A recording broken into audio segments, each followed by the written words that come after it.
본문의 말씀을 가지고 하나님 나라의 창조라는 제목으로 하나님 말씀 전하도록 하겠습니다.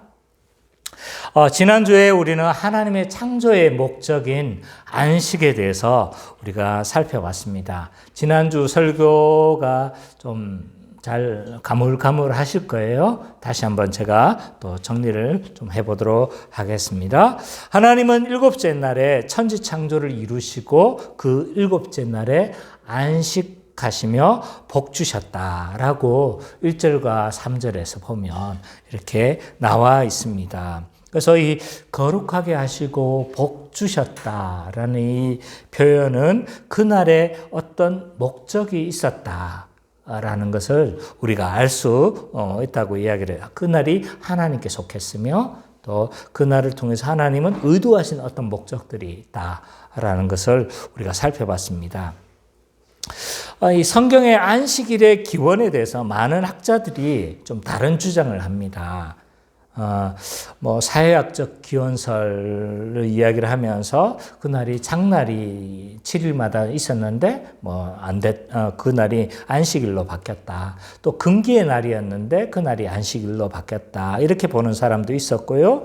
또 토성 기원설도 있었습니다. 그래서 겐 족속이 토요일은 뭔가 하는 부정을 약간 좀 그날은 일하기에 적합하지 않는 날로 본 거죠. 그래서 이게 이제 안식일로 영향을 받은 것 아니냐 이렇게 이야기를 하고 있지만 그건 너무 후대의 주장, 후대의 그런 풍속이다. 오히려 안식일의 명령은 그것보다 거의 1000년이나 앞선 상태죠. 그렇기 때문에 1500년 정도가 앞서죠.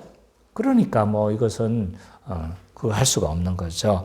그리고 달 숭배 기원설을 주장하는 사람도 있었다. 왜냐하면 달의 주기와 7일 그 안식일 주기가 굉장히 비슷하죠. 7, 24. 그래서 그리고 또 안식일과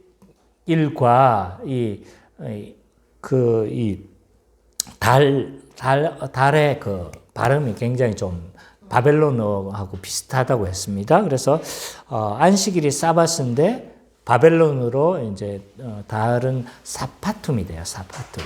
그러니까 이게 굉장히 비슷하니까 거기에서 영향받지 않았나라고 이야기를 하지만 이것은 이런 안식일의 기원은 성경과 하나님의 명령에서 근거한 거다라고 말할 수밖에 없다고 이야기를 했어요. 그렇게 우리가 볼 수밖에 없는 이유는 안식일이 뭐다?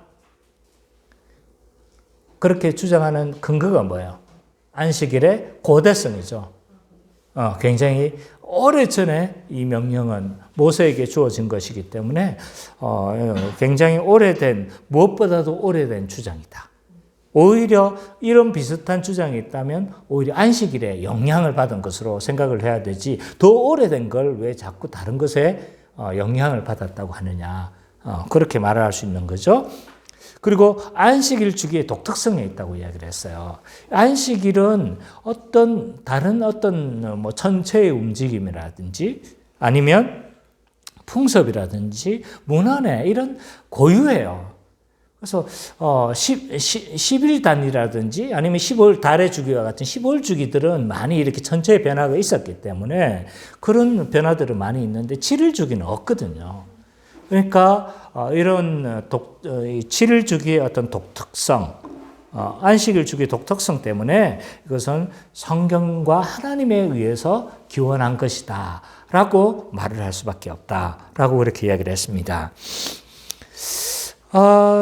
그래서 이 안식일은 이제 7일마다 주어지고 이스라엘 백성들이 7일마다 지켜져 왔는데 근데 왜 지금은 안식일을 지키지 않고 주일을 지키는가? 여기에 대해서도 우리가 살펴봤습니다. 왜 주일을 지켰습니까? 어떻게 해야 된다고 했습니까? 여러 주장을 이야기를 했지만 그 주장을 다 지금은 이제 돌아볼 수는 없고 유기적 연결성을 가지고 있다. 라고 했습니다. 안식일과 주일은요. 서로 상관없다.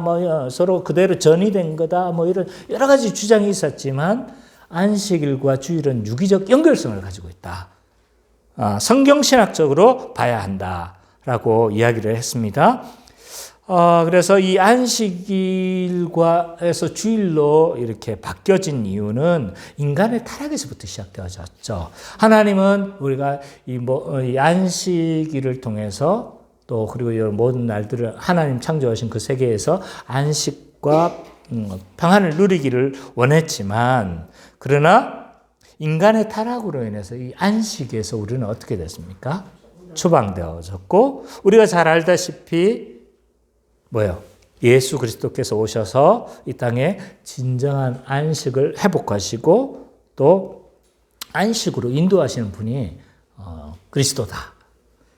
그래서 이 부활은 이런 안식을 확정짓고 승리를 뭐 한 거예요?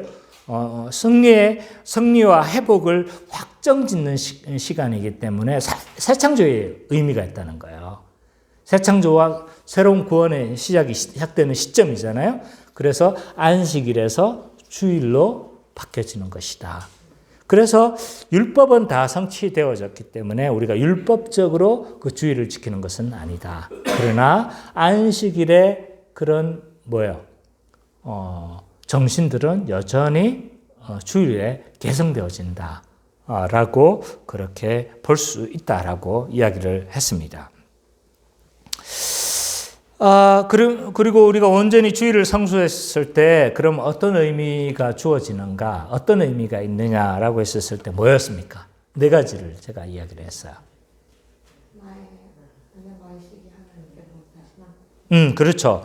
생계활동을 중단함으로 우리의 안식과 안정이 하나님으로부터 나온다는 것을 신앙 고백하는 의미가 있다고 했어요. 또 두 번째, 새언약 백성의 표지다. 우리가 안식일을 지키는 것 자체가, 또 주일을 지키는 것 자체가 뭐예요? 새언약 백성의 표지다. 안식일을 지키는 것이 옛언약 백성의 표지였어요. 새언약 백성의 표지는 뭐예요? 주일을 지키는 것이, 주일 성수를 하는 것이 새언약 백성의 표지다. 그리고 또 주일 성수는 어떤 의미가 있다고 했습니까? 온전한 안식을 맛보고 그 안식을 소망하는 날이기도 하다. 그리고 이 7일 패턴을 통해서 우리는 창조주와 우리의 그리스도께서 창조주와 구원자 되시는 하나님이심을 기억하는 날이기도 하다라고 했어요. 그래서 이 네 가지 의미를 제가 이제 본 모든 책에서 정리를 해봤을 때, 이건 뭐 한 책에서 이렇게 말하는 게 없었어요. 내가 모든 본 책들과 여러 가지 것들을 통해서 내가 정리해 봤을 때 이런 네 가지 의미가 있다라고 그렇게 이야기를 했습니다. 자, 오늘은 창세기 2장에 드러나 있는 하나님의 창조의 본질이 무엇이냐? 결론적으로 말하면 하나님의 창조의 본질은 하나님 나라다. 우리가 잘 아는 부분이 있죠. 그죠? 자, 먼저 하나님은요, 우리가 사람이 사명을 감당하며 그렇게 살기를 원하셨던 것 같아요. 4절과 8절을 우리가 좀 읽어주셨으면 좋겠는데, 선미 자매가 좀 읽어주시겠습니까? 이것이 천지가 창조될 때에 하늘과 땅의 내력이니 여호와 하나님이 땅과 하늘을 만드시던 날에 여호와 하나님이 땅의 들을 내리지 아니하셨고 땅을 갈 사람도 없었으므로 들에는 초목이 아직 없었고 밭에는 채소가 나지 아니하였으며 안개만 땅에서 올라와 온 지면에 덮쳤더라. 여호와 하나님이 땅의 흙으로 사람을 지으시고 생기를 그 코에 불어넣으시니 사람이 생명을 얻니라. 여호와 하나님이 동방의 에덴의 동산을 창설하시고 그 지으신 사람을 거기 두십니다. 자, 하나님은요, 사람이 사명을 감당하면서 그렇게 살아가기를 원하셨어요. 창세기 2장을 이렇게 잘못 보면 어떤 생각을 할 수 있냐면 하나님이 다시 창조하는 것처럼 보여집니다. 왜냐하면 앞에 1장에 창조가 있는데 2장에 또 창조하는 것처럼 보인단 말이에요. 그죠?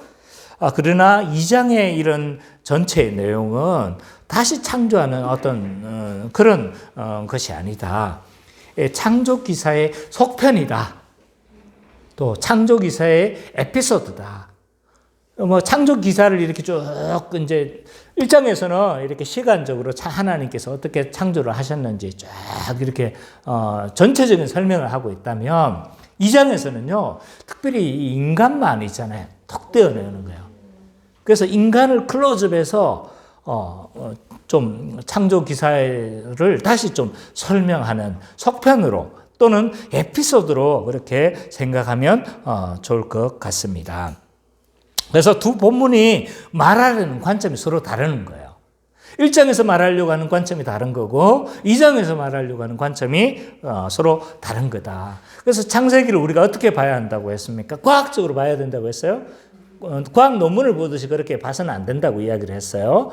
그래서 목적 자체가 다르기 때문에 그래서 2장에서는 어떤 한 부분을 더 클로즈업해서 더 자세히 설명하고 있는 이런 부분으로 우리는 생각해야 합니다. 근데 5절과 6절을 봐보면요. 사람이 경작해야 할 땅과 들과 밭에 대해서 이제 말하고 있습니다. 그죠? 한번 5절, 6절 한번 읽어볼까요? 시작. 여호와는 땅에 들을 대시하셨고 땅을 갈 사람도 없었으므로 들에 초목이 아직 없었고 밭에는 채소가 나지 아니하였으며 함께 마땅히 올라와서 진주를 쳤더라.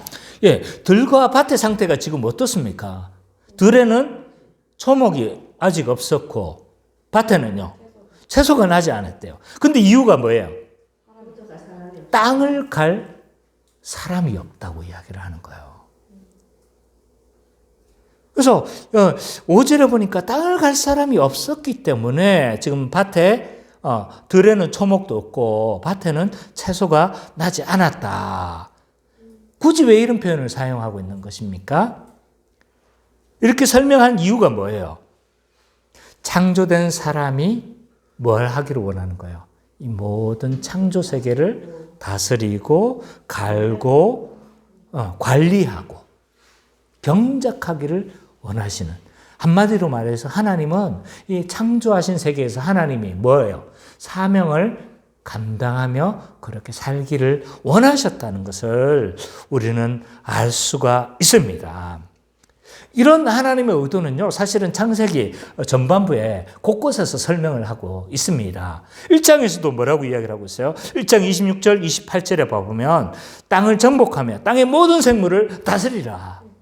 그렇게 말씀하고 있습니다. 그래서 하나님은요, 인간을 위해 창조하신 이 창조 세계에서 사명을 감당하기를 원하시는 거예요. 관리하며 이것을 다스리며 경작하며 그렇게 살기를 원하시는 거죠. 이런 하나님의 의도가 여기 안에 숨겨져 있는 거예요.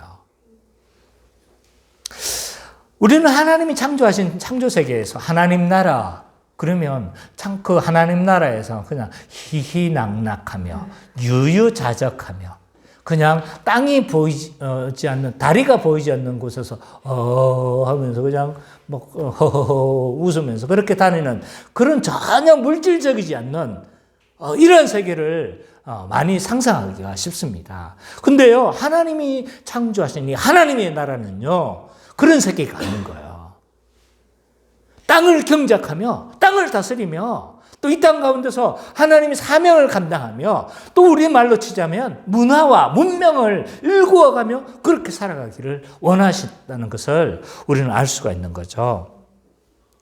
하나님 창조하신 그 하나님 나라는요, 결코 무의도식하는 그러한 세계가 아니다.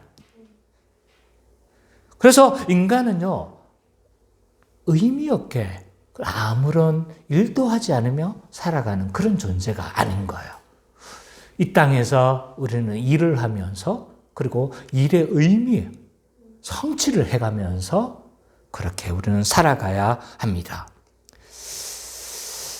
이건 완성될 천국에서도 마찬가지라고 저는 생각해요. 물론 가봐야 알죠. 가봐야 알지만 그러나 하나님의 어떤 창조 세계, 만드신 창조 세계를 우리가 본다라면요, 완성되어질 그 세계도 우리는 충분히 유추해낼 수가 있다. 그래서 우리는 이 땅에서는 뿐만 아니라 모든 하나님에서 만든 그런 창조 세계에서 있잖아요, 의미를 가지며 사명을 가지며 그렇게 살아가는 거예요. 그래서 저는 이게 기독교에서 이게 정말 저는 다른 어떤 것보다 좋다고 저는 생각해요. 자, 빅터 프랭클이라는 사람이 있습니다. 혹시 들어보셨나요? 빅터 프랭클이라는 사람이 죽음의 수용소라는 책을 썼어요. 우리 집에 있죠? 그 책이 있습니다. 죽음의 수용소에서. 거기에 보면 이제 빅터 프랭클은요, 세계적인 정신의학자예요. 근데 이 사람은 어떤 사람이냐면 유태인이에요. 유태인인데 아우슈비츠에서 수용됐어요. 근데 거기서 살아난 몇 안 되는 사람 중에 한 사람입니다. 극적으로 살아나신 분이에요. 그리고 최근까지 1996년까지 살아계셨던 아주 장수하신 분이시죠. 그 당시도 이 빅터 프랭클은 굉장히 유명한 정신의학자였는데, 근데 이 아우슈비츠 수용소를 경험하고 난 이후에 이분이 새로운 어떤 이제 심리학 이제 어떤 이론들을 하나 만들어낸 것이 있는데, 그건 뭐냐면 로고테라피라는 거예요. 로고테라피. 의미요법. 우리나라 말로 좀 굳이 바꾸자면 의미요법이다. 그러니까 삶의 의미가 삶에 있어서 얼마나 중요한가를 강조하는 거예요. 그래서 이 아우슈비츠 수용소에서 그는 삶의 의미의 중요성에 대해서 이분은 많이 좀 인식을 하신 것 같아요. 그래서 이 수용소 자기도 경험하고 이랬지만 두 종류의 사람을 발견한 거예요. 여기서 삶을 완전히 포기를 하고 이런 사람과 살아야 될 그 의미가 있는 사람이 있잖아요. 이런 사람이 삶의 태도가 전혀 다르다는 거예요. 그래서 살아야 되는 사람들은요, 안 죽으려고, 왜 그러냐면, 좀 혈색이 나쁘거나, 좀 이렇게 깨재재하거나, 곧 죽을 것 같다. 그러면 어떻게 하는 거예요? 가스실을 다 넣는 거예요. 그 살아야 될 이유가 있는 사람은 어떻게 하는 거예요? 막 어떻게 해서든 잘 보이기 위해서, 살아남기 위해서, 막 유리조각으로, 면도기도 없잖아요. 유리조각으로 면도를 하면서 그렇게 살아가더라는 거예요. 그런 사람, 그 중에 한 사람이 누구였냐면, 빅터 프랭클이었어요. 근데 그 사람 끝까지 결국은 살아났어요. 그래서 이 의미의 중요성, 이 의미가 삶에 있어서 얼마나 중요한가를 그때 이후로 이분은 이제 강조하기 시작했는데, 인간에게 있어서 있잖아요. 삶의 의미는 굉장히 중요합니다. 살아야 될 이유, 살아야 될 존재 의미를 주는 것이 이제 의미인 거죠. 그래서 하나님은 우리에게 사명들과 또 일들, 이 땅을 관리하고 또 경작하고 문명을 만들어감으로 말미암아 사람들에게 뭘 주신 거예요? 삶의 의미와 목적을 주신 거예요. 이거는요, 오스 기니스의 소명에서 이 부분을 잘 이야기를 하고 있습니다. 저는 기독교 인간론 중에서 이것이 굉장히 다른 세속적 인간론보다 더 뛰어난 이유가 저는 여기 있다고 생각해요. 진화론은요, 아무리 잘 설명해도 삶의 의미가 없어요. 왜? 인간은 그냥 우연히 던져진, 엄마 아빠가 불장난해서 그냥 던져진 어떤 한 존재밖에 없는, 던져진 존재인 거예요. 그런 우연히 던져진 존재에게 삶의 의미란 있을 수가 없는 거예요. 근데 하나님은요, 인간에게 이 지구상을, 그리고 이 모든 하나님이 창조하신 모든 세계를 관리하며 다스리며 문명을 발전하도록 그렇게 하신 삶의 의미를 주신 것에 대해서 저는 너무 감사하게 생각해요. 그래서 인간은요, 이 세상을 다스리고 정복하면서 하나님이 설계하신 그 의도가 있잖아요. 세상에. 의도들을 완성해 나가며 또 그 하나님이 창조하신 그 삶의 그것들을 완성해 나갈 때 우리는 뭐 하는 거예요? 하나님께 영광 돌리는 것이고, 그 하나님께 그런 것들을 발견하면서 우리는 자연히 어디로? 하나님께 예배하는 자로서 서 나가게 되는 거죠. 이것이 하나님이 만드신 어떤 창조의 의도다. 그래서 하나님은요, 사람이 사명을 감당하면서 그렇게 살아가기를 원하셨다라는 것을 우리가 첫 번째 문단에서 살펴봤습니다. 그렇다면요, 하나님이 주신 이런 창조 세계는 도대체 어떤 세상이냐? 그것이 9절부터 17절에 나와 있는데 한번 우리가 좀 살펴봤으면 좋겠어요. 9절부터 17절을 성민 형제가 좀 읽어주세요. 여호와 하나님이 그 땅에서 보기에 아름답고 먹기에 좋은 나무가 나게 하시니 동산 가운데는 생명나무와 선악을 알게 하는 나무도 있더라. 강이 에덴에서 흘러나와 동산을 겹치고 거기서부터 갈라서 네 구멍이 되었으니 첫째 이름은 비손이라. 금이 있는 하윌라 온 땅을 둘렀으며 그 땅의 금은 순금이요 그곳에는 베델리온과 호마노도 있으며 둘째 강의 이름은 기혼이라. 구스 온 땅을 둘렀고 셋째 강의 이름은 히데겔이라. 아수르 동쪽으로 흘렀으며 넷째 강은 유브라데더라. 여호와 하나님이 그 사람을 이끌어 에덴 동산에 두어 그것을 경작하며 지키게 하시고 여호와 하나님이 그 사람에게 명하여 이르시되 동산 각종 나무의 열매는 내가 임의로 먹되 선악을 알게 하는 나무의 열매는 먹지 말라. 내가 먹는 날에는 반드시 죽으리라 하시니라. 네, 많은 사람들은요, 이 에덴 동산을 하나님이 거하시는 성전의 원형으로 이해를 합니다. 에덴 동산은요, 하나님의 성전이라는 거예요.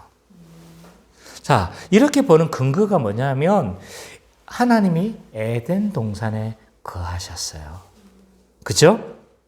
그리고 그 임재하심의 결과로 에덴 동산은 굉장히 풍요로웠습니다. 그 풍요함을 뭘로 표현하고 있습니까? 보석으로 지금 표현하고 있죠. 또 그곳에는 생명나무가 있었어요. 에덴 동산에 생명나무와 선악과가 있었죠. 그죠? 생명나무가 있었다. 또 그곳에서 강이 흘러나와 온 땅을 적시는 모습이 드러나고 있죠. 그리고 에덴 동산에서 나오는 이런 보석의 이미지도 성전을 유추하게 합니다. 네 가지 근거를 이야기를 했어요. 에덴 동산에 하나님이 거하시는 것, 그곳에 생명나무가 있다는 것, 그 강이 흘러나와 온 땅을 적시는 모습, 그리고 에덴 동산을 묘사하는 보석의 이미지들은요, 성전임을 암시해 주고 있어요. 왜 이것이 성전 이미지냐? 이런 묘사들은요, 이 계시록 21장과 22장에 등장하는 이 하나님의 성전의 모습과 뭐하다? 유사하다는 거예요. 자, 22장 2절 한번 찾아볼까요? 요한계시록 22장.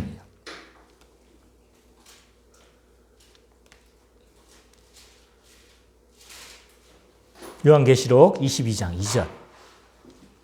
자, 성민이가 빨리 찾았는데 한번 읽어주세요. 길 가운데로 흐르더라. 강 좌우에 생명나무가 있어 12가지 열매가 있대. 달마다 그 열매를 맺고 그 나무 잎새들은 만국을 치료하기 위하여 있더라.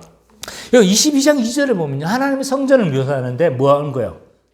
지금 그 모습이 에덴 동산과 유사하죠. 그죠?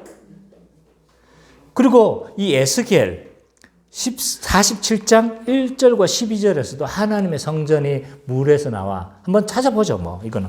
47장 1절에서 12절. 선미자매가 좀 빨리 읽어주시겠습니까? 47장 1절과 12절. 에덴 동산의 이미지가 동일하게 나오는데, 근데 그 묘사하는 곳이 뭐예요? 성전이에요, 성전. 하나님의 성전이 회복될 성전을 묘사하고. 47장 1절에서 12절. 주가 나를 데리고 성전문에 이르시니 성전의 앞면이 동쪽을 향하였는데 그 문지방 밑에서 물이 나와 동쪽으로 흐르다가 성전 오른쪽 제단 남쪽으로 흘러내리더라. 그가 또 나를 데리고 문으로 나가서 바깥길로 꺾어 동쪽을 향한 바깥문에 이르시기로 본즉 물이 그 오른면에서 오른쪽에서 흘러 나오더라. 그 사람이 손에 줄을 잡고 동쪽으로 나아가며 차척을 측량한 후에 내게 그 물을 건너게 하시니 물이 발목에 오르더니 다시 차척을 측량하고 내게 물을 건너게 하시니 물이 무릎에 오르고 다시 차척을 측량하고 내게 물을 건너게 하시니 물이 허리에 오르고 다시 차척을 측량하시니 물이 내가 건너지 못할 땅이 된지라. 그 물이 가득하여 헤엄칠 만한 물이요 사람이 능히 건너지 못할 강이더라.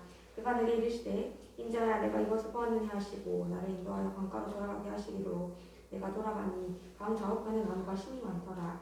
그가 내게 이르시되 이 물이 동쪽으로 향하여 흘러 아라바로 내려가서 바다에 이르리니 이 흘러내리는 물로 그 바다의 물이 되살아나리라. 이 강물이 이르는 곳마다 번성하는 모든 생물이 살고 또 고기가 심히 많으리니 이 물이 흘러 들어감으로 바닷물이 되살아나겠고 이 강이 흐르는 각처에 모든 것이 살 것이며 또 이 강가에 어부가 살 것이니 엔게디에서부터 에네글라임까지 그물 치는 곳이 될 것이라. 그 고기가 각기 종류를 따라 큰 바다의 고기같이 심히 많으려니와 그 진펄과 갯벌은 되살아나지 못하고 소금 땅이 될 것이며 광 좌우가에는 각종 먹을 과실나무가 자라서 그 잎이 시들지 아니하며 열매가 끊이지 아니하고 달마다 새 열매를 맺으리니 그 물이 성소를 통하여 나오리라. 그 열매는 먹을 만하고 그 잎사귀는 약재로 하리라. 자, 이거 계속 성전의 묘사가 있잖아요. 같아요. 에덴 동산은 성전이라는 말은 없지만, 물론 히브리어적으로 보면 이 성전의 이미지를 좀 의미가 담겨져 있습니다. 그러나 이제 우리가 개역 성경을 봤었을 때는 이렇게 자세히 성전의 이미지가 있는지는 잘 드러나질 않아요. 그러나 구속사적으로 계속적으로 이렇게 좀 봤었을 때 에스겔에서 하나님의 성전에서 물이 흘러나와서 만국을 치료하는 물이 될 거다. 근데 또 완성되어질 그 하나님의 성전에서도 뭐라고 이야기를 하고 있습니까? 길 가운데로 흐르더라. 강 좌우에 생명나무가 있어 12가지 열매를 맺되 날마다 그 열매를 맺고 그 나무 잎사귀들은 만국을 치료하기 위하여 있더라. 동일한 에스겔의 이미지가 나오는 거죠. 그래서 이 성전의 원형이 어디다? 에덴 동산이다. 그래서 이건 그레고리 비일의 이 성전 신학에 있잖아요. 여기서 굉장히 이걸 전체를 성전의 관점으로 성경을 잘 읽으려고 하는데 어쨌든 이 그레고리 비일의 이야기이기도 합니다. 어쨌든 이 에덴 동산을 성전의 원형으로 이해를 하는데 이 성전은 어떤 곳이에요? 하나님이 거하시고 하나님이 통치하시는 곳이죠. 그죠? 그래서 하나님의 임재가 충만하면 어떻게 됩니까? 복을 누리죠. 복을 누리고 그 안에서 사는 인간들은 안식하며 의와 평강과 희락을 영원토록 누립니다. 그래서 그 하나님의 그 평강과 희락과 이런 것들을 설명할 길이 없으니까 에덴 동산을 뭘로 표현하고 있는 거예요? 보석으로. 네, 보석으로 이렇게 묘사를 하고 있는 거죠. 그래서 이 성전은요, 또 다른 말로 하나님 나라라고도 할 수 있는 거죠. 그래서 왜냐하면 이곳에 하나님이 통치하시니까 모든 하나님의 충만함과 의와 평강과 희락이 넘치는 곳이니까 이 성전은 곧 하나님의 나라요 천국이라고 할 수 있는 거죠. 그죠? 이 땅에 지금 구속사적으로 지금 교회는 뭐예요? 하나님 나라에 현시하는 존재죠. 왜? 교회가 하나님의 성전이니까. 그래서 이 하나님의 성전은 곧 하나님의 나라요 천국이라고 할 수가 있습니다. 그래서 재림 때 이루어질 새하늘과 새 땅의 개념을 설명할 때 뭘로 성전 개념으로 묘사하고 있는 이유도 이와 같은 이유입니다. 자, 그래서 우리 이 하나님이 창조하신 이 창조의 세계는 성전과 같으며 그 하나님의 임재가 넘치니까 그 풍성함을 보석으로 이렇게 묘사를 하고 있습니다. 근데 이런 에덴 동산에서 있잖아요. 딱 하나 금지 명령이 존재하고 있어요. 그게 뭡니까? 15절, 17절에 뭐예요? 여호와 15절, 16절 한번 읽어주세요. 선미자매. 여호와 하나님이 그 사람을 이끌어 에덴 동산에 두어 그것을 경작하여 지키게 하시고 여호와 하나님이 그 사람에게 명하시되 동산 각종 나무 열매는 내가 이르러 17절까지. 선악을 알게 하는 나무 열매는 먹지 말라. 내가 먹는 날에는 반드시 죽으리라. 이 딱 하나의 금지 명령이 있는데 그건 뭐냐면 선악과를 먹지 말라는 거예요. 자, 우리는 잘 알고 있습니다. 왜 선악을 알게 하는 나무가 존재하는가? 왜 이 선악을 알게 하는 나무를 왜 굳이 만드셨는가? 이거 만드신 건 어떤 의미에서 보면 인간이 타락할 수 있는 가능성을 허락한 거예요. 그죠? 왜 만드셨는가? 이런 생각이 들 수가 있습니다. 심지어 왜 시험거리를 만들어놔서 사람이 범죄하고 타락할 가능성을 만들어 놓았으며 선악과만 없었다면 인간이 이렇게 고생하지 않고 그렇게 살아갈 수 있는데 왜 그렇게 하셨습니까? 라고 하나님을 원망하는 사람도 있어요. 이것은 하나님의 의도를 잘 모르는 무지의 소치다.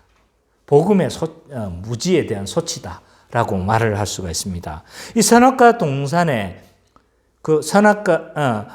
에덴 동산에 선악과를 두시고 거기에 먹지 말라고 한 이유가 뭡니까? 뭐요? 자, 우리 제일 막내한테 물어봅시다. 하나님이 우리를 통치하고 있음을 우리의 주의심을 드러내기 위해. 그렇죠. 날마다 하나님이 우리의 왕이시며 우리는 그에게 뭐하는 그 통치에 순종하며 살아가야 하는 존재임을 날마다 이 선악과를 통해서 뭐 해야 되는 거예요? 기억해야 되는 거죠. 그래서 하나의 금지 명령을 두셨다는 건요. 금지 명령 아래 놓여졌다. 이건 뭐예요? 누군가의 통치 아래 놓였다는 거예요. 왜? 누군가가 다스리기 때문에 그 명령에 내가 순종하는 거잖아요. 그죠? 그러니까 이 작은 금지 명령은요. 하나님의 통치 아래 놓였다는 걸 의미하는 거예요. 사실은 이것이 너무나 어렵거나 시행 불가능하거나 그랬으면 하나님은 불의한 하나님이에요. 근데 인간이 순종할 수도 있었을 뿐만 아니라 너무나 쉬웠던, 그리고 이거 특별히 이 과일이 맛있지도 않는 그런 과일인 거죠. 그래서 하나의 상징적인 의미가 있어요. 마법적인 어떤 의미가 있는 것이 아니라 상징적인 의미가 있는 거죠. 그게 뭐예요? 우리가 하나님의 통치 아래 놓였다는 것을 날마다 기억하는 수단이었던 거예요. 그래서 하나님이 주이시며 하나님이 왕이시며 우리를 통치하시는 그 하나님 나라의 주이심을 우리는 날마다 기억하며 살아야 했어요. 그래서 이런 하나님의 통치 아래 우리가 살아갈 때 우리는 하나님의 안식과 풍성함을 우리는 날마다 경험하며 그렇게 살아갈 수가 있었습니다. 그래서 이 두 번째 문단에서는 우리가 좀 생각할 수 있는 게 뭐냐면 인간은 정말 복된 존재예요. 이 에덴 동산의 모든 풍성함들, 하나님의 그 성전 안에, 그 하나님 나라에서 우리가 거할 수 있는 복된 존재였지만 그럼에도 불구하고 하나의 금지 명령을 두심으로 말미암아 그들도 뭐다? 하나님의 순종 아래 놓였으며 또 다른 말로 피조물임을 날마다 한계를 지닌 그런 존재임을 기억해야만 했던 거죠. 이런 하나님 나라에서 인간은 어떻게 살아야 되는가? 18절부터 25절에서 여기에 대해서 대답해 주고 있습니다. 자, 1문단에서는 뭔가요? 우리는 하나님 창조하신 세계에서 뭐예요? 사명을 감당하며 살아가는 존재다. 이런 세계는 어떤 세계냐? 하나님 나라다. 이런 하나님 나라에서 인간은 어떻게 살아야 되는가? 이것이 이제 18절부터 25절에서 말하고 있는 바입니다. 자, 우리 제 아내가 좀 읽어주시겠습니까? 여호와 하나님이 이르시되 사람이 혼자 사는 것이 좋지 아니하니 내가 그를 위하여 동물 대피를 지으리라 하시니라. 여호와 하나님이 흙으로 각종 들짐승과 공중의 각종 새를 지으시고 아담이 무엇이라 부르나 보시려고 그것들을 그에게로 이끌어 가시니 아담이 각 생물을 부르는 것이 곧 그 이름이 되었더라. 아담이 모든 가축과 공중의 새들과 들의 모든 짐승에게 이름을 주니라. 아담이 돕는 되필이 없으므로 여호와 하나님이 아담을 깊이 잠들게 하시니 잠들매 그가 그 갈빗대 하나를 취하고 살로 대신 채우시고 여호와 하나님이 아담에게서 취하신 그 말뜻대로 여자를 만드시고 그를 아담에게로 이끌어 오시니 아담이 이르되 이는 내 뼈 중의 뼈요 살 중의 살이라 이것을 남자에게 취하였은즉 여자라 부르리라 하시니라. 이러므로 남자가 부모를 떠나 그 아내와 합하여 둘이 한 몸을 이루지로다. 아담과 그의 아내 두 사람이 결국 얻었으나 부끄러워하지 아니하니라. 자, 이미 1장에서 하나님은요, 하나님의 형상대로 남자와 여자를 뭐 하셨어요? 창조하셨죠? 그럼에도 불구하고 2장에서 다시 남자와 여자의 창조 과정을 다시 설명을 하고 있습니다. 맞죠? 그래서 왜 그러면 이렇게 다시 또 설명하느냐라고 했었을 때 이것을 다시 자세히 기록해서 뭐 하는 거예요? 지금 남자와 여자를 만드신 하나님의 의도를 지금 뭐 하려고 하는 거예요? 밝히려고 하는 거죠. 왜 이렇게 만드셨나? 왜 남자와 여자를 만드신 이유가 뭐냐? 이런 걸 밝히고 싶은 거죠. 만드신 의도가 뭔 거예요, 지금? 그렇죠. 오늘 본문에 남자와 여자를 만드신 이유가 서로 돕는 배필로 만드셨다는 거예요. 하나님은 사람을 어떤 존재로 만드신 거예요? 서로 돕는 배필로 서로 살아가도록 그렇게 만드셨는데 이건요, 삼일체 하나님의 형상을 닮은 모습이에요. 삼일체 하나님이 있잖아요. 어떻게 해요? 완벽하게 서로 한 몸으로, 하나로, 한 분으로 그렇게 서로 돕는 배필로 사시는 분들이신 거죠. 이건 부족하거나 그래서 그런 거 아닌 거예요. 인간의 어떤 존재와 그런 다른 의미입니다. 그래서 삼위일체는요, 완벽한 하나님의 공동체예요. 그래서 인류 공동체의 원형이다. 삼위일체 하나님은요, 서로 완벽하게 서로 한 몸으로 그렇게 살아가세요. 한 분으로 그렇게 살아가시는 거죠. 그래서 요한복음에서 10장 30절에 이렇게 이야기를 하고 있습니다. 아버지와 나는 하나이다. 이렇게 예수님은 선언을 하시죠. 그래서 아버지의 뜻을 누가 나타내는 거예요? 그리스도를 통해서 나타내는 거예요. 그래서 하나님의 사랑을 누구를 통해서 나타내는 거예요? 그리스도를 통해서 드러내는 거예요.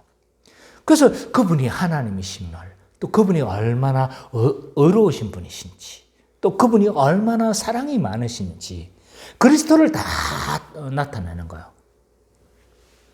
그래서 이 그리스도를 가리켜서 하나님의 현현이다. 이렇게 어떤 신학자는 표현을 하고 있습니다. 그래서 아들이 아버지께 온전히 순종함으로 말미암아 아버지의 영광을 드러내는 거예요. 이처럼 아담과 하와는요, 뭐예요? 서로 돕는 배필로 하나가 되어서 하나님께 영광을 나타내는 존재인 거예요. 그래서 하나님의 형상을 드러냄으로 말미암아, 하나님의 속성을 드러냄으로 말미암아 우리가 어떻게 해요? 하나님께 영광을 드러내는 존재인 거죠. 하나님은요, 그 짓는 과정에서 각종 짐승들을 아담과 하와에게 이름을 짓도록 하기 위해서 이끌어내세요. 맞죠? 그죠? 그래서 아담은 이 모든 가축과 공중의 새와 모든 짐승에게 이름을 지어줬습니다. 이름을 짓는 데는 건 뭐예요? 그를 주관한다는 거예요. 주관한다는 의미를 가지고 있죠. 그래서 이름을 지어줌으로 말미암아 그가 이 창조하신 세계에서 자기의 역할과 기능을 찾도록 도와주는 거죠, 인간은. 그래서 이름을 지음으로 말미암아 하나님은 정복하고 다스리라는 그 사명을 우리 인간에게 주셨는데 그 사명을 지금 이름을 지어줌으로 말미암아 그 명령에 지금 어떻게 하는 거예요? 순종하는 그런 일들을 하고 이런 일들을 하고 있는 거죠. 근데 우리는 이 부분을 좀 유심히 생각해 봐야 됩니다. 이상한 부분이 있어요. 뭘까요? 하나도 이상하지 않죠? 이상한 부분이 없죠? 한번 보세요. 18절에 돕는 배필을 지었다라고 이야기를 하면서 갑자기 짐승들 이야기를 해요. 그리고 나서 뒤에 보면 쭉 짐승들 이야기, 이름 지었는 이야기를 딱 하다가 갑자기 20절에 또 돕는 배필 이야기를 계속해요. 문맥이 지금 안 어울리는 거예요, 지금. 지금 돕는 배필하고 막 남자와 여자를 창조하시는 이런 사건을 이야기를 하는데 왜 갑자기 짐승이 이름 짓는 이야기가 갑자기 쑥 들어가냐 이 말이에요. 왜 그랬을까요? 왜 짐승들을 이렇게 아담과 하와, 아담에게 이끄는 이 장면들을 갑자기 쑥 집어넣냐? 의도가 있을 거 아니에요. 왜 그랬을까요? 문맥이 어울리지 않죠, 그죠? 그래서 어떤 사람들은 왜 이랬을까 해석을 해야 되잖아요. 그래서 어떤 사람은 이렇게 해석을 했습니다. 다 나오는데 뭘로 나오는 거예요? 지금 짝으로 나오는 거예요. 그래, 짝으로 나오니까 왜 다 짝이 있는데 나는 짝이 없지? 그래서 배필의 필요성을 알려주기 위한 본문이다라고 이렇게 해석하는 분도 계세요. 근데 이거는요, 근거가 전혀 없어요. 네, 본문을 그렇게 해석할 만한 어떤 근거가 전혀 없어요. 자, 근데 그렇게 해석하는 것보다는 이게 더 맞는 것 같아요. 자, 동물의 이름을 짓고 동물들을 이름을 지어줌으로 그의 존재적인 어떤 특성들을 살려주고 그렇게 살아갈 수 있도록 도운 거잖아요. 아담이. 그건 뭘 하는 거예요, 지금? 하나님 주신 사명을 감당하는 거잖아요. 근데 이 본문을 갑자기 끼워 넣은 이유는 하나님의 그 사명을 감당할 때 누구와 같이 돕는 배필과 함께 그 사명을 감당하기 위해서 이 본문을 갑자기 끼워 넣은 것으로 보는 해석이 더 문맥에 맞는 충실한 해석으로 볼 수가 있습니다. 그래서 남자와 여자를 이렇게 창조하신 그 과정에서 갑자기 이 사명을 감당하는 부분을 집어넣은 이유는 서로 돕는 배필로서 하나님이 주신 사명을 잘 감당해야 한다는 것을 이 본문은 말해주고 있는 것이다 라고 그렇게 해석할 수가 있습니다. 자, 남자와 여자가 한 몸이 되는 것을 돕는 배필로 살라는 것은요, 1차적으로 부부를 의미하기도 합니다. 그러나 이것은 부부로만 한정 지을 수가 없습니다. 좀 더 넓은 의미로 우리는 생각해야 합니다. 하나님의 형상대로 창조한 사람들의 존재 특성인 거예요. 하나님의 형상으로 창조된 인간은 서로 뭐예요?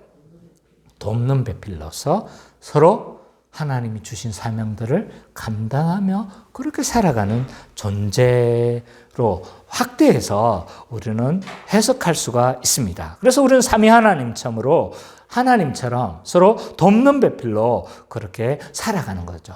그래서 이건요, 에베소서에서 이미 이 원리에 대해서 이야기를 하고 있죠. 그래서 에베소서에 보면 부부의 관계에서 서로 한 몸 된 존재임을, 그리고 한 몸으로 살아가야 되는 걸 이야기를 하면서, 근데 이것은 누구에게 하는 이야기다? 교회에 대한 이야기하다라고 그렇게 이야기를 하고 있는 거죠. 그래서 사람은요, 서로 돕는 배필로서 존재하며 하나님이 주신 사명을 그렇게 감당하면서 그렇게 살아가는 존재인 거죠. 자, 지금까지 우리는 하나님의 창조의 본질에 대해서 우리가 살펴봤습니다.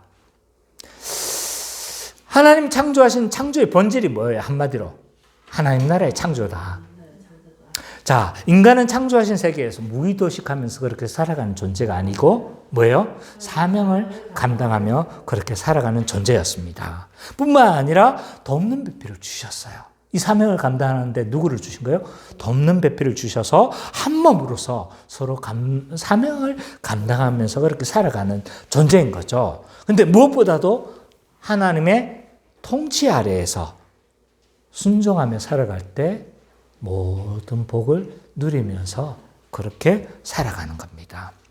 이러한 하나님의 창조하신 세계의 본질은 하나님 나라다 라고 그렇게 정리할 수가 있습니다. 그래서 2장 전체에서 핵심 메시지는 뭘로 말을 할 수 있는가라고 했었을 때 교회는 하나님 나라의 풍성함과 돕는 배필을 주셔서 세상을 다스리는 사명을 그렇게 가진 복된 존재이지만 인간도 하나님께 순종해야 하는 피조물임을 날마다 기억하면서 살아가야 된다. 이렇게 정리를 할 수가 있습니다. 좀 길었지만 이처럼 한 몸이었던 최초의 인류는요. 근데 한 몸으로 그렇게 살아가며 서로 돕는 배필로 살아가야 했잖아요. 근데 범죄함으로 어떻게 되었습니까? 이런 돕는 배필이 아니라 서로 분리되어져 버렸죠. 그죠? 그래서 그 이후로 타락한 이후의 인류는요. 각각 자기 본의적으로 자기 중심성을 가지며 하나님의 통치를 받지 않고 날마다 자기를 위해서 살아가는 그런 존재로 변질되어졌습니다. 이것은 모든 인류의 고통의 근원입니다. 자기 본의적이니까 어떻게 되는 거야? 다른 사람을 안 그래도 인류가 저주를 받아서 이게 땅이 호락호락하지 않고 땅은 저주를 받아 그렇게 땀을 흘려야만 겨우 먹을 것이 겨우 생산되는데 그 먹을 것을 생산된 것을 우리는 어떻게 하는 거예요? 자기의 분복으로 여기지 않고 더 많이 가지기 위해서 다른 사람의 것을 우리는 착취하며 살아가는 것이 인류의 고통의 원인인 거죠. 그런 면에서 본다라면요. 불교에서 말하는 그 해결책은 맞아요. 욕심을 버리는 거. 그건 맞는 말일 거예요. 근데 문제는 인간이 욕심을 버릴 수 없는 게 문제인 거죠. 그 해결책은 맞는데, 그러나 그럴 수 있는 인간은 존재가 아니라는 거예요. 그래서 불교는 모든 고통의 원인을 욕심으로 보는 거예요. 맞아요.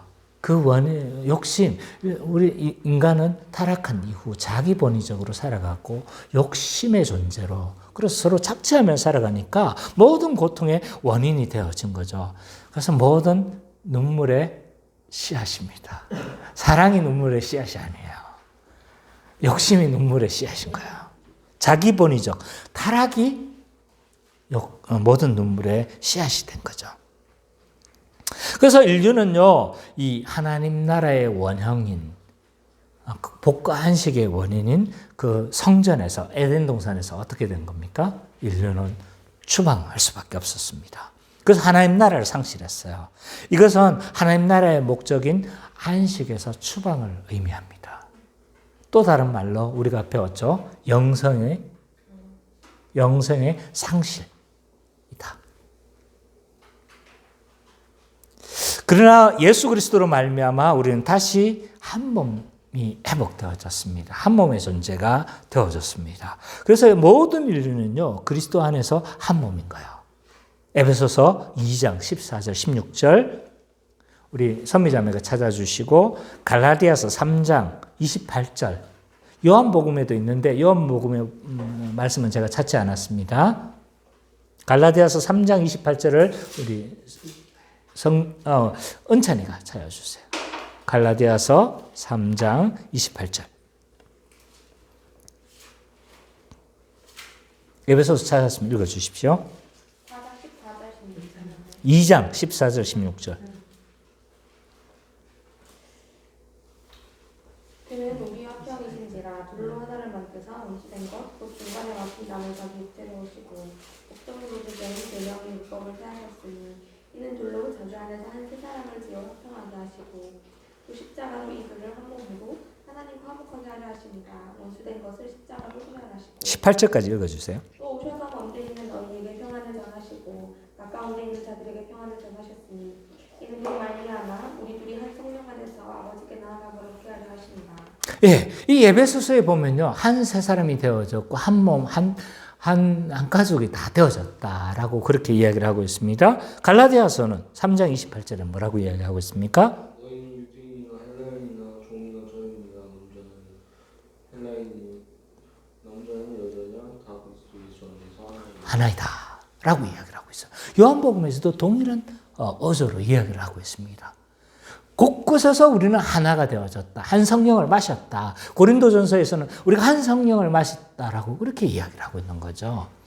그래서 우리는 예수 그리스도로 말미암아 우리는 한 몸, 한 지체가 되어졌고 서로 한 세 사람이 되어짐으로 말미암아 우리는 이제 서로 어떤 존재가 된 거예요? 한 몸이 회복되어진 거예요. 그래서 한 몸 된 교회는 이제 어떻게 살아가야 됩니까? 창조 목적처럼 우리는 서로 돕는 배필로 살아가야 합니다. 이 돕는 배필이 되어졌다. 이게 우리가 아직 너무 맛을 맛보지 못해가지고 이게 얼마나 이것이 우리에게 위안인지 잘 모르는 것 같아요. 저는 이것이 우리가 살아가는 데 있어서 얼마나 큰 위안이 되는지 모르겠어요. 저는 이것이 가늠이 되어져요. 한 몸으로 살아가는 것이 얼마나 우리에게 큰 힘과 큰 위로가 되어지는지 몰라요. 자, 제가 우리 아내를 배우자로 선택한 결정적인 이유가 있었다고 이야기했습니다. 그건 뭐였습니까? 네. 그래도 내가 저 앞바닥으로 떨어져도 버리지는 않겠다. 이 확신이 있었다고 제가 이야기를 했어요. 제 생각대로 지금까지 제 아내는 저를 버리지는 않았습니다. 지금까지는. 끝까지 안 버릴 거죠? 대답 안 하네. 지금까지는 안 버렸어. 그죠? 자, 근데 우리가 서로 돕는 배필로서 살아오니까 있잖아요. 굉장한 위안과 여러 가지 풍성함이 많아요.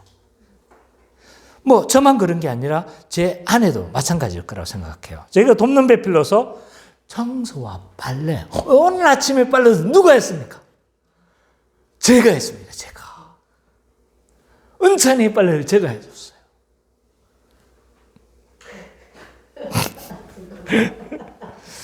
청소와 빨래는 거의 제가 전담을 했습니다. 그러니까 제 아내도 얼마나 저를 통해서 얼마나 힘을 얻고 위안을 얻지요? 저 건성적인 대답. 네. 저는 어떻습니까? 저는 어때요? 더 이상 밥 걱정을 하지 않았습니다. 네. 우리 아내의 음식 솜씨가 얼마나 좋은지 몰라요. 오늘 아침에도 맛있는 샌드위치를 먹었습니다. 맛있었죠? 맛있었어요? 저 건성적인 대답. 맛있었죠? 네, 맞아요. 우리 아내가 스스로 장담하는 말로 뭐냐면, 대충 해도 홈런이다, 나는. 네, 어느 정도는 맞는 말 같습니다. 그래서 서로 돕는 배필로 살아가니까 있잖아요.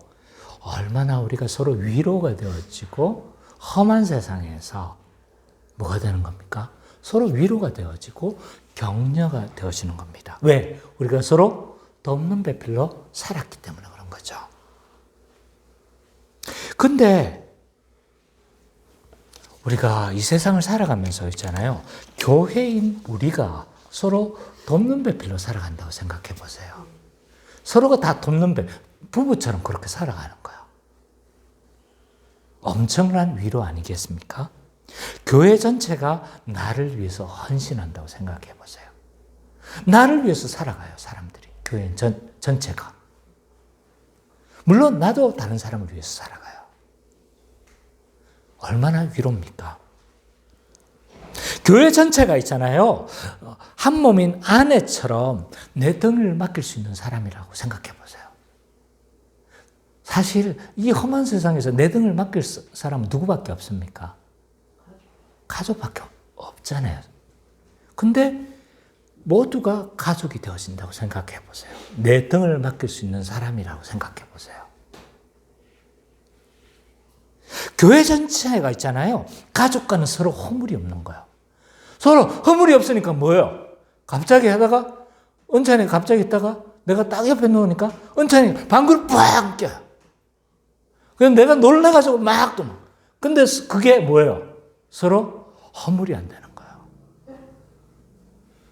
자, 우리가 서로 허물 이런 거 다 덮어주고 연약함과 내어줄 수 있는 그런 사람이라고 생각해 보세요. 이 험한 세상에서 얼마나 위안이 될까? 저는 우리 교회가 이런 위안을 알게 모르게 우리는 경험하며 그렇게 살아가고 있다고 생각해요. 저는 선미자매가 한 가족으로서 돕는 배필로서 그렇게 살아가기 때문에 얼마나 위로가 되는지 몰라요. 다른 교회 가면서 있잖아요. 제가 자랑할 게 없어. 근데 선미자매를 자랑해. 와, 내가 이 설교를 하면 이 설교한 것 작은 뉘앙스도 파악을 해가지고 그걸 물어보고 막 그렇게 알아채는 이런 이야기를 하면요. 다른 목사님들이 얼마나 부러워하는지 몰라요.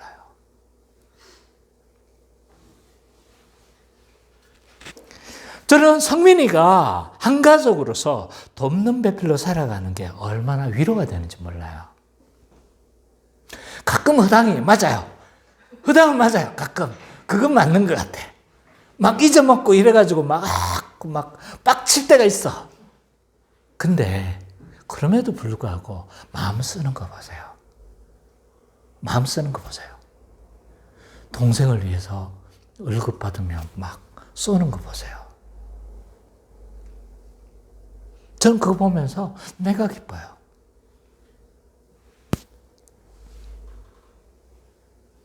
그리고 아빠가 심심할까봐 성경 공부도 연결해가지고 막 어떻게 해요 지금 게으르지 않도록 아빠가 막 그렇게 막 성경 공부도. 성민이가 한 가족이 되어서 얼마나 위안이 되는지 몰라요. 은찬이가 우리가 한 가족 되어져서 얼마나 우리의 위안이 되는지 모릅니다. 왜 그렇습니까? 저 친구는 고딩이 아니에요. 청소년이 아니에요. 지 알아서 자기가 할 일, 자기가 알아서 다 합니다. 자기가 알아서 공부하고, 자기가 알아서 막 학원 가고, 보통은 부모가 밀어야 정상인데, 자기가 알아서 막 1시, 2시까지 공부해요.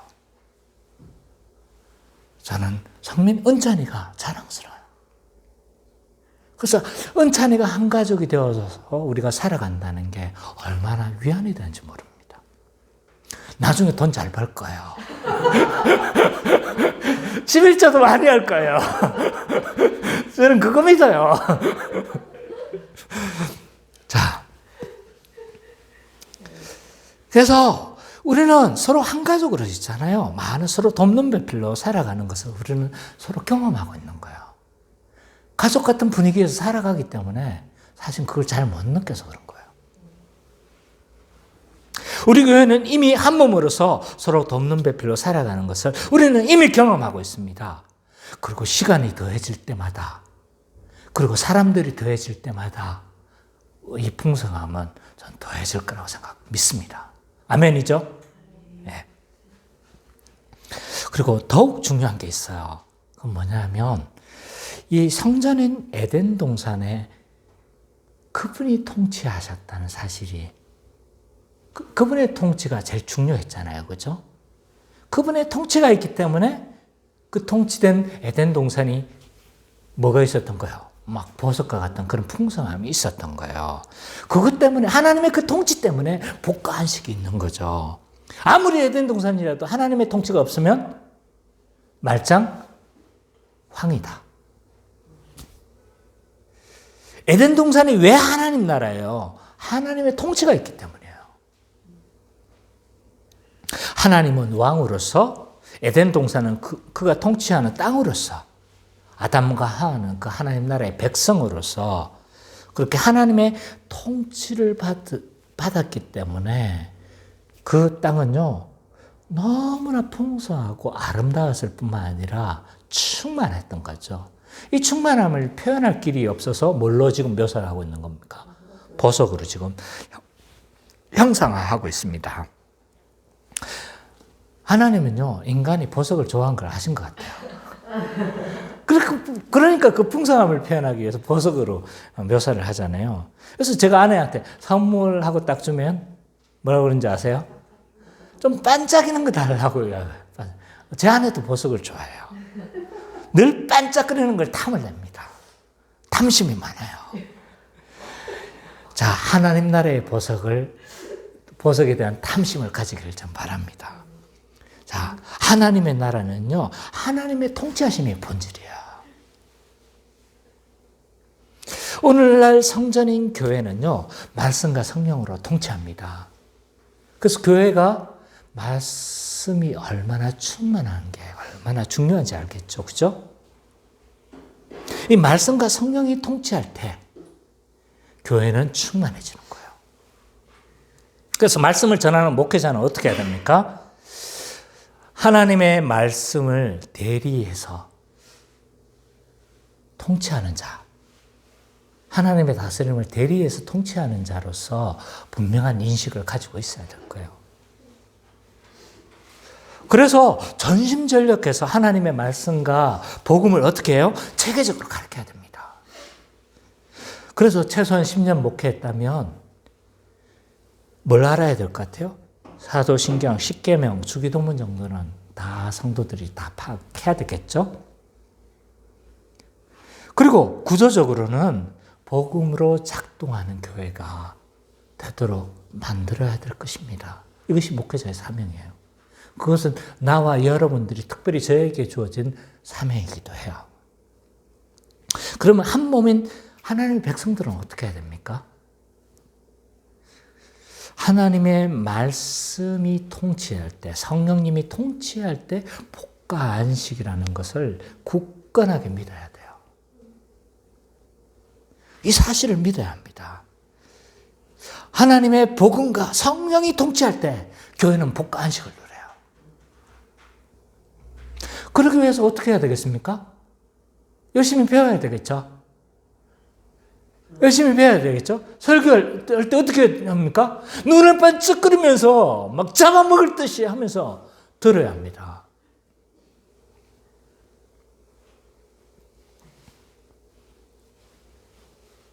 아담과 하와는요, 이 선악과를 보면서 날마다 하나님의 왕되심과 통치하심을 기억해야만 했어요.